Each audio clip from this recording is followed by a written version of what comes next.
everyone, and welcome back to my channel. Gosh, yes, there are quite a lot of things to discuss. There's lots of things to mention. So where to begin?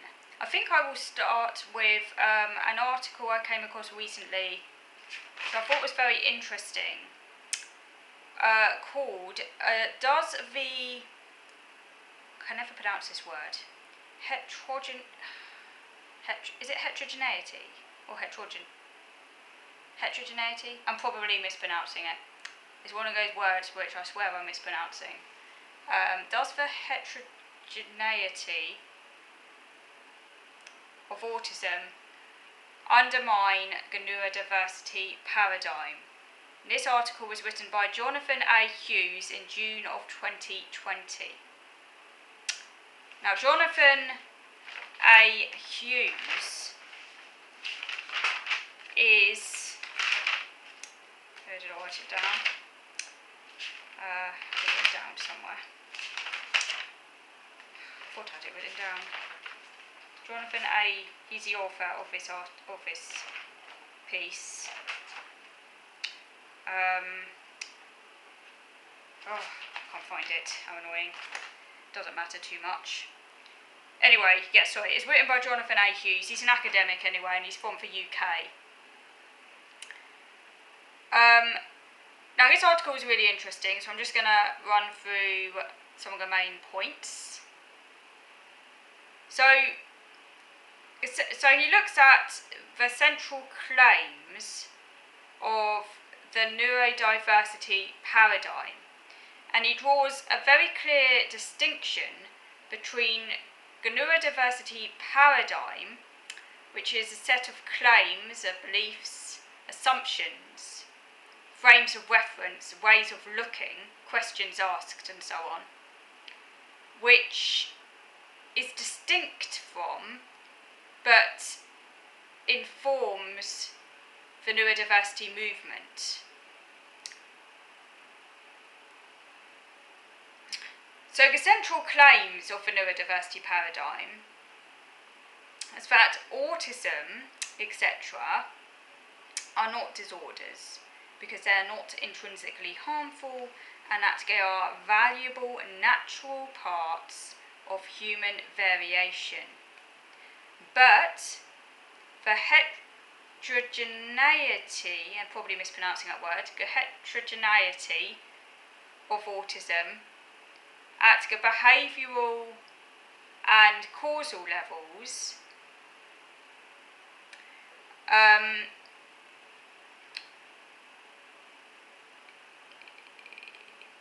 is so my brain's really not with it today, it's the heat. The heterogeneity of autism at the behavioural and the causal levels is what I guess one of the main challenges against the neurodiversity claim.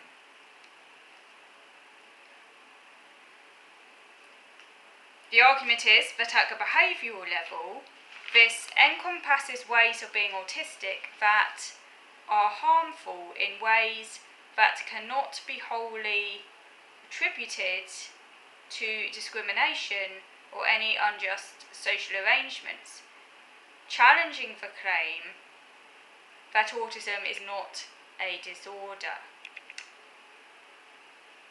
So the neurodiversity paradigm, as I've already mentioned, is a set of claims about autism. It's a philosophical foundation for the activism of the neurodiversity movement.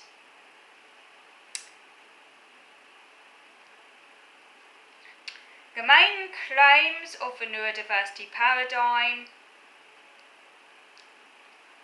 this paper argues, are either not true of all manifestations of autism or lack a clear meaning that is helpful to the aims of the movement. This doesn't mean that the concept of neurodiversity itself should be abandoned, or that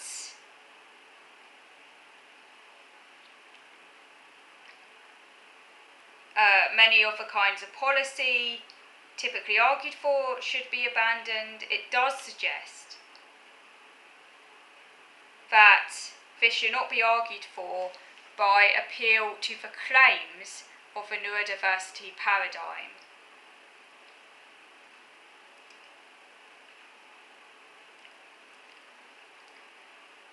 So, first of all, there is no consensus about what exactly the neurodiversity paradigm is. Robert Chapman, who defends the paradigm, argues that the neurodiversity movement has no leader and no textbook. The claims its proponents forward are heterogeneous.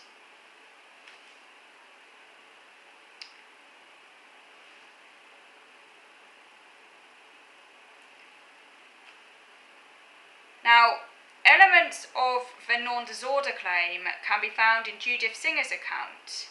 Judith Singer is an autistic scholar and she coined the term neurodiversity way back in the 1990s. She resists the characterization of autism as a set of deficits or impairments, and claims that the neurodiversity movement is a set of practical objectives focused on the recognition, rights, service provision, rather than medical interventions. Walker's account of the neurodiversity paradigm claims that autistics are a minority group, no more intrinsically disordered than any ethnic minority. And Jasma and Wellin argue that for the same reasons homosexuality was declassified as a psychiatric disorder, autism should neither be regarded as a disability or disorder, as it is like being gay or left-handed. None are pathological conditions, only ways of being. So the only harm associated with autism is that which results from discrimination, and since disorder is harmful by definition, autism is not a disorder. The non-disorder claim is reflected at the level of policy, favouring interventions that remove the social and environmental obstacles to the flourishing of autistic, while opposing medical interventions or screening to prevent autistics being born, and research genetic markers that could facilitate this. Now, the paradigm is seen as distinct, as I've already mentioned, from the wider views found in the movement, including its attitude to policy issues, although it does provide a foundation for them. As a paradigm, it is merely a set of assumptions that shapes how one talks about the subject in question of whether autism is a disorder.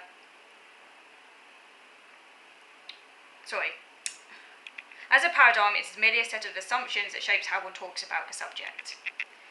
So the question of whether autism is a disorder should be distinguished from the related question of whether it is a disability. It would be surprising for a movement that views itself as an extension of the disability rights movement to deny that members are disabled. But analogies drawn between autism and identities such as race, gender, sexuality, and the denial that it is a disorder may seem to suggest such a view. The solution to this puzzle is that, like most disability rights activists, supporters understand disability in terms of a social model, according to which impairments, biological characteristics of individuals, only become disabling in a social context of discrimination or failure to accommodate difference, or society's failure to provide services. The claim is that autistic traits are not intrinsically disabling. Autism is not a disability in itself, but only in a social context where neurotypical modes of behaviour are valued above others, whereas a disorder is an intrinsically harmful form of functioning. But the social model has been interpreted in various ways. The strongest versions have analogies with race and gender. And they hold that the disadvantage associated with impairment is wholly the result of social conditions.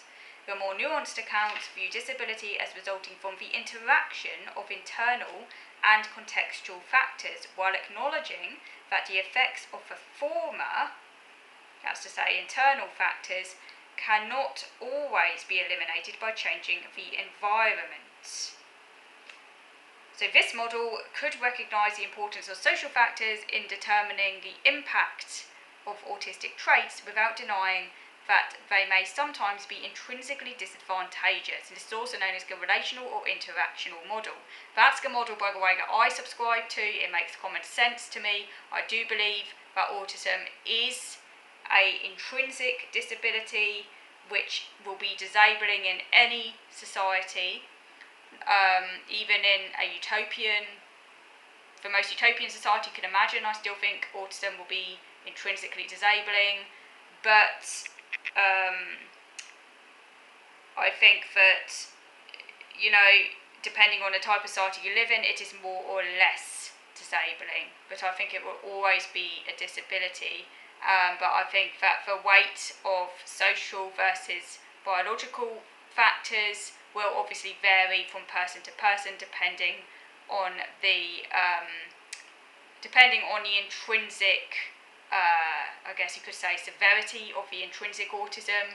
I think that will vary from person to person, the relative weight given to social versus biological, but even in someone who's only minimally impacted by autism on an intrinsic level, I think they will still be, some of that disability will still be caused by a biological factor.